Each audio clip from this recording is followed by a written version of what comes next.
नेवा वाला परम पिता परमात्मा आपण आम मानक उत्तम पथरे प्रेरणा करंतु प्रभु। यही भावना सहित ओंकार उच्चारण ओ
तत्सवितुर्वरेण्यं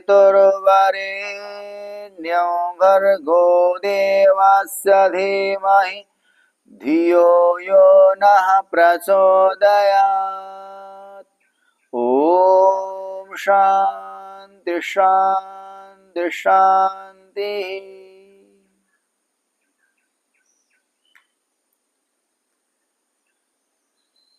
परम पिता परमात्मा पारकरण आम समस्त मिसी देवयज्ञ पर वेद स्वाध्याय ईश्वर चर्चा। आज गत दिन जो अग्निनय सुपथा यजुर्वेदर पंचम अध्याय 36वां मंत्र रे महर्षि कर जो वेद भाष्य किछि विचार करथिले। आज भावार्थ रे लिखुचंदी महर्षि अत्र उपमा अलंकार यथा प्रेमणा उपासितः सन जगदीश्वर। परमात्मा को प्रेम सहित उपासना कर। परमात्मा को उपासना कर बोली कही था प्रेम सहित कहीं प्रेम शब्द लगिले जमिति कार्य कर बोली कही कार्य कर परंतु ध्यान से कर कहते कार्य कर माने समस्त आदेश हो गला सामान्य रूप से समस्त कार्य प्राप्त हो गला परंतु कोई व्यक्ति मन लगे किए करनी से विशेष रूप से कहते कि ध्यान पूर्वक कर। ध्यान पूर्वक कर मन तार अर्थ कौन कार्य ध्यान करवा कि ध्यान रे कौन हुए मनर एकाग्रता हुए। ध्यान रे मनर एकाग्रता हुए। मनर एकाग्रता हेले कौन हम मन प्रसन्न रहिबो। एकाग्र मन प्रसन्नम भवति। एकाग्र हेले मन प्रसन्न हो। मनरा प्रसन्नता हेले उत्साह पूर्वक काम करिवा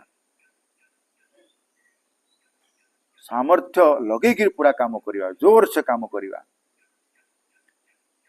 पूर्ण सामर्थ्य से पुरुषार्थ से काम करिवा से कामटा संपूर्ण रूप से सिद्ध भी हम। तेणु गीतार गोटे पंक्ति अच्छी योग कर्मसु कौशलम। योग कर्मसु कर्मर कुशलता पूर्वक संपादन होची योग। योग अर्थ है समाधि आ योग अर्थ है चित्तवृत्ति निरोध अर्थात एकाग्र करिवा। तो एठी कहउछंती प्रेमणा प्रेमर सहित उपासना करिवा ईश्वरंकर। परमात्मांकर उपासना प्रेम सहित करिवा अर्थात भक्ति रूप रे। भक्तिर अर्थात भज सेवायम अर्थात सेवा करिवा अर्थात तांकर आज्ञा को पालन करिवा। परमात्मांकर आज्ञा को ठीक ठीक रूप रे पालन करी कर्म करिवाटा होची सेवा। तेणु भक्ति प्रेमणा अर्थात प्रेम पूर्वक अर्थात मन लगे कि अर्थात तांकर ज्ञान पूर्वक तांकर आज्ञा पूर्वक करिबा प्रेम सहित प्रीति प्रेम अर्थात प्रीति सहित श्रद्धा सहित मनोलग करी एकाग्र चित्तरे पूर्ण पुरुषार्थ रे जदि आमे उपासना करिबा कौन हबो जगदीश्वर एई भलिया परमात्मा को उपासना करो एई प्रकार रीति रे उपासना करो बोली महर्षि स्वामी जी उपदेश दउछंती परमात्मा बाणी माध्यम रे हे जगदीश्वर को प्रेम सहित उपासना कर भक्ति सहित उपासना कर ज्ञान पूर्वक उपासना कर पूर्ण सामर्थ्य सहित उपासना कर संपूर्ण लक्ष्य को प्राप्त करिया पई पूर्ण रूप रे उपासना करो का को कहउचंती गुडा को जीवान जीव मानंकु जीव मानंकु माने कोन जीवर अर्थ ला इडी समस्त जीव मानंकर उद्देश्य नाही कहीं पशु पक्षी मनुष्य को छाड़ी आते इतर प्राणी से माने वेद उपदेश तो ग्रहण करें नाही तांकर सामर्थ्य नाही से मानकु कहती भोग योनि जो कर्म करिथिबो से कर्मर भोग करिवे से माने तेणु ये उपदेश जीवान जो आम अर्थ यदि जीवा होला जीवर अर्थ है चर और चर जगत माने जो प्राणी जगत प्राणी अर्थ है आम जदि समस्त पिंपुठारू आरंभ करी हाथी पर्यंत नेबा ताले कौन हम बोले समस्त को वेद उपदेश तो प्राप्त समस्त उपदेश प्राप्त परंतु तांकर सामर्थ्य नहीं तांकर इंद्रिया नहीं से भली उपदेश प्राप्त करिक ज्ञान नहीं तेणु विवेक नहीं तेणु नीतिकार श्लोक कौन कहले आहार निद्रा भयमैथुनं च सामान्यमेतत् पशुभिः नराणाम् धर्मो हि तेषामधिको विशेष धर्मेण हीना पशुभिः समाना। तो आहार निद्रा भय मैथुन चारि समान पशु और मनुष्य मानक भितर परंतु धर्म अर्थात विवेक अर्थात ज्ञान यही कारणरू मनुष्य को श्रेष्ठ कुआगला आमर शरीर आउ जेते प्राणी मानकर शरीर भितर संरचना रे कौनसी विभाग नहीं प्रभेद नहीं कहीं आमर जो शरीर पंचभूत रे तैयारी तांको मानकर शरीर भी पंचभूत रे तैयारी ये जो शरीर को क्षिति जल पावन गगन शरीर ये पंचभूतर जो शरीर अच्छी शरीर आम मानकर समान से पंचतत्व रे तैयारी तेणु शरीर दृष्टि कौन सी विभाग अर्थात प्रभेद नहीं विशेष संरचना मनुष्य को से विवेक बुद्धि ये मनुष्य शरीर महत्व कौन पाई ना विवेक ज्ञान जो द्वारा आमे दुख रु निवृत्ति करी परम सुख को प्राप्त करने सामर्थ्य परमात्मा देइछंती ये जो स्वतंत्रता देइछंती ये स्वतंत्रता हमको कर्म करिवार निजर एक परमात्मा कृपा तेणु पूर्ण सामर्थ्य रे स्वतंत्रता सहित आमे मुक्ति प्राप्ति करिवार अधिकारी केवल मनुष्य तेणु मनुष्य को सर्वश्रेष्ठ प्राणी कुआगला को दृष्टि विवेक दृष्टि ज्ञान दृष्टि प्राप्त करिवार सामर्थ्य दृष्टि सेतिपाई कहला जीवान अर्थ ये कौन नेबा सबु मनुष्यान सर है सबु मनुष्य मानकर पाई ये उपदेश है एडी मनुष्य माने सबु मनुष्य सबु प्रकार मनुष्य निर्बुद्धि टू आरंभ करी महान ऋषि पर्यंत सबु मनुष्य जे पूर्ण पुरुषार्थ लगैला से ऋषि प्राप्त होकर मोक्ष प्राप्ति करि पाइला जे कम पुरुषार्थ हला सामान्य विद्वान हला जे पुरुषार्थ न करी पाप कर्म कला तो ए जन्म तो मनुष्य हम आर जन्म तार दुख रूपी फल प्राप्ति हम तेणु सबु मनुष्य मानकर पाई परमात्मा को उपासना केमिति करिबा ना प्रेम सहित करिबा भक्तिर सहित करिबा सामर्थ्यर सहित करिबा पूर्ण ज्ञान सहित करिबा कले कौन हम एगुड़ाक कले आम कौन उपकार मिलिबो ना दुष्ट मार्गात है ना दुष्ट मार्गात वियुज्य अर्थात दुष्ट मार्ग रु विभाग करी पृथक करी उपासना प्रेम सहित पुरुषार्थ सहित ज्ञान पूर्वक करिया द्वारा कौन हम ना दुष्ट मार्ग से आमे दूर हेबा, कुटिल पाप मार्ग से आमे दूर हेबा। हेले पाप और कुटिल मार्ग आमको कहीं हुए ना अज्ञान द्वारा, अविद्या द्वारा, पूर्व जन्मर कुसंस्कार द्वारा। आमे न चाहिए मध्य आमको बलपूर्वक कर्म रे प्रवृत्ति कर दिए। गीता रे श्री कृष्ण जी महाराज जी को प्रश्न पचारे, अर्जुन जी कहीं आमे पाप कर्म रे प्रवृत्ति होचे, कहीं दुष्ट कर्म रे प्रवृत्ति होचे बिना इच्छा रे मध्य।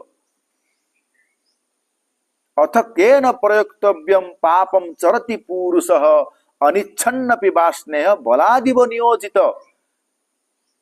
हे कृष्ण जी कहीं आमे बलपूर्वक बिना इच्छा रे मध्य पाप कर्म रे प्रवृत्ति होचे, कौन कारण? श्री कृष्ण जी उत्तर दौरान अत्यंत सुंदर रूप रे, काम एस क्रोध एस रजगुण समुद्भव महासन महापाप्मा विद्धेय निह वैरिणम। हे अर्जुन, ये जो संसार रे दीटा है, कामना और भोग, उपार्जन करिबा और भोग करिबा, कौन ए दीटा होची महान शत्रु विशेष पर मनुष्य मानकर। काम एस क्रोध एस, हेले काम जदि उत्पन्न हैला तो क्रोध हबो, कामनार जदि बाधा हबो तो क्रोध उत्पन्न हबो।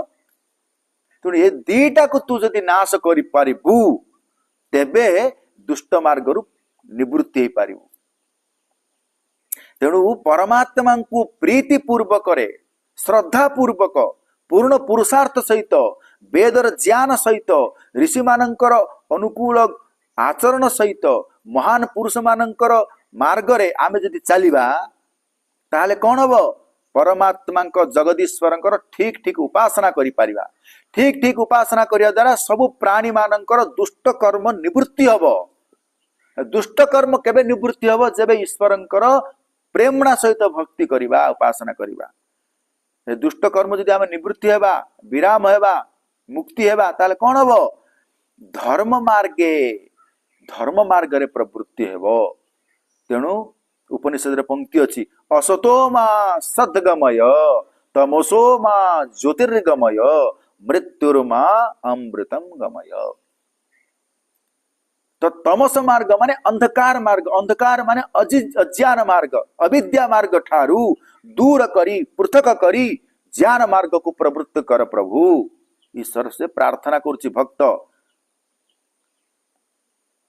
एही मध्य सेही भली परमात्मा कहउछंती, हे जीव माने तमे माने मते भक्ति जदि करिवो ताहले मु तुमको दुष्ट कर्म रु निवृत्ति करिवि। काहे कि आमे निजे निजे हे परिबानी, एठो जदि आमे अर्थ करिवा काहे आमे प्रार्थना परमात्मा कोन पय आवश्यक करिवा? आमे निजे निजे दुष्ट कर्म निवृत्ति हे परिबानी कि?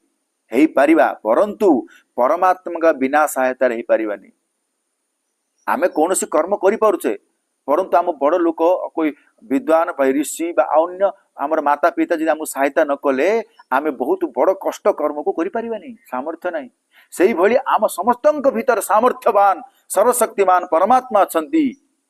तो परमात्मा कहउची तू करे, कर्म करि परिबु, परंतु तो साथरे मु अछि, अर्थात तू कर्म करे, मु तते प्रेरणा दउची, सहायता करची, सामर्थ्य देबी। तेणु आमे दुष्ट कर्म निवृत्ति समय रे आमे पुरुषार्थ कले मध्य परमात्मा हमकु बिना सहायता रे आमे ऊपर को करि परिबा नाही, एगुडा को दूर करि परिबा नाही। तेणु परमात्मा कहउची तू यदि मते भक्ति उपासना करिबु ताहले मु तते दुष्ट कर्म रु निवृत्ति हेबी, निवृत्ति करैबी। परंतु कर्म करिया पड़ियो, तते पुरुषार्थ करिया पड़िबो, पूर्ण पुरुषार्थ करिया पड़िबो, तेबे मु तते कर्म रु दुष्ट कर्म रु निवृत्ति करैबी। यदि निवृत्ति कर देले कोन हबो? दुष्ट कर्म निवृत्ति कर देबे, भल कर्म न लगेले पुण्य आउथर खराब। तेणु से कहउछन सेति दुष्ट कर्म रु विभाग पृथक करी धर्म मार्गे, उत्तम मार्गे, ज्ञान मार्गे प्रवृत्त करैबी।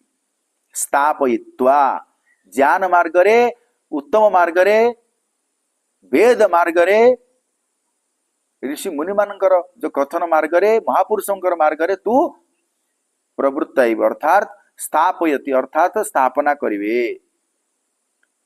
और केमिति स्थापयित्वा?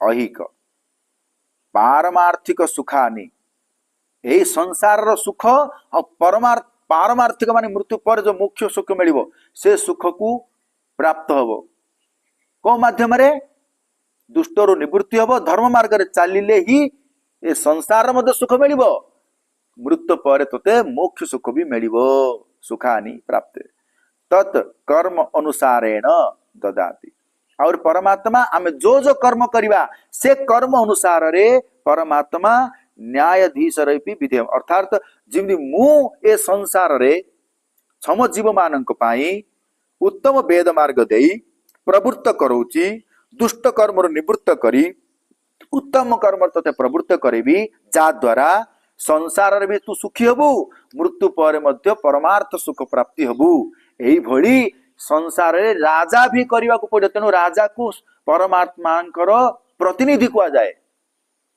संसार रे जो राजा है ना राजा ईश्वर प्रतिनिधि ईश्वर जिमिति न्याय करिवो ठीक सही भली तू मध्य ए संसार रे ठीक ठीक न्याय व्यवस्था करिवो जा द्वारा सबु प्रजा माने जो धर्मात्मा प्रजा माने सुखी हेबे आ दुष्ट माने दुष्ट कर्म निवृत्ति होइगिरी तांकु दंड मिलिव जा द्वारा तांकर सुधार हबो तेणु जिमिति परमात्मा न्यायाधीश सेमिति आमर राजा भी उत्तम न्यायाधीश ही संसार रे कौन करिवे उत्तम राज्य को स्थापन करी धर्म मार्ग रे धर्म प्रवृत्ति रे राज्य स्थापन ही समस्त प्रजा को सुखी कराओ एई भली उपदेश परम पिता परमात्मा ए संसार रे सबु राजा माननकु उपदेश करिसंती इति ओम सम धन्यवाद।